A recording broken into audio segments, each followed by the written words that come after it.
তুমি যদি ভর্তি না করো তাহলে কিন্তু আমি ঘর ছেড়ে চলে যাবো। কোনো হাসপাতালে আমার কিডনিটা বেচতে পারলাম না। আপনি এসব কি আবল তাবল কথা বলতেছেন? আমার মায়ের স্বপ্ন প্রাইভেট ইউনিভার্সিটিতে পড়বো আর কি। যদি না ভর্তি করাইতে পারি তাহলে আমার মাইয়া একদিকে যাইবো গা ডাক্তার সাহেব। আমার কিডনিটা বেচলে মায়ের ভর্তি করাইতে পারবো। টাকা জোগাড় হয়েছে? কই টাকা? টাকা জোগাড় হয়েছে। আমার মাইয়া প্রাইভেট ইউনিভার্সিটিতে পড়বো। আমার তো বিশ্বাসই হইতেছে না আমি ভার্সিটিতে ভর্তি হবো। আপনারা আমার সাথে এরকম কেন করছেন? এমন করছি রানু।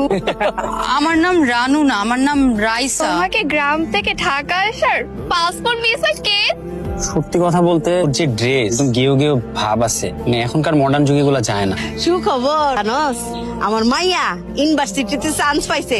আজকে প্রথম ক্লাস করতে গেছে। এই যে নে মিষ্টি মুখ কর। আমি গ্রামের বেটি, আমার মাইয়া এত বড় অফিসার হবো, সারা দেশ আমার মাইয়ের চিনবো। তখন আমি গর্ব করে এই যে দেখো সবতে দেখো, এই যে এটা রাইসা, অফিসার রাইসা, তার জন্মদাতা মা। আমি শোনো না, পড়ালেখা করতে হলে তো ভালো মানের ফোন লাগতো। এই ফোন দিয়ে চলবো না। না, এই যে ব্যাগে যেটা আছে এটা তো বাটন ফোন। বাটন ফোন দিয়ে তো ভালো মতো পড়ালেখাই করা যায় না। নাস্তা খাই যাবি না মা?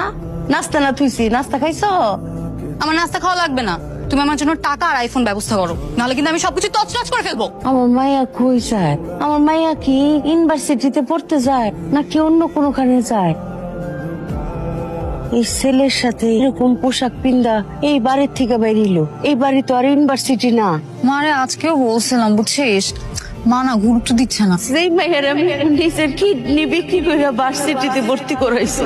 নিজে চলতে পারি না, আমার পেটে বিষ করে। এই মাইয়া আমার ভাবছে এরকম ভন্ডামি করে টাকা না দিয়ে পার পাওয়া যায়। তোর মতো বন্ড কুলাঙ্গার মাইয়ারে আমি আর 1 টাকাও দিব না। আবার বলো তো। এই পেটের মধ্যে তোর জন্ম নিছি না, এই পেট থেকে তুই জন্ম নিছস। কত কষ্ট করে তোরে জন্ম দিছি। টাকার জন্য আমি সবকিছু করতে পারি। আমার মাইয়া হইয়া তুই এত খারাপ কথা কইতে পারস?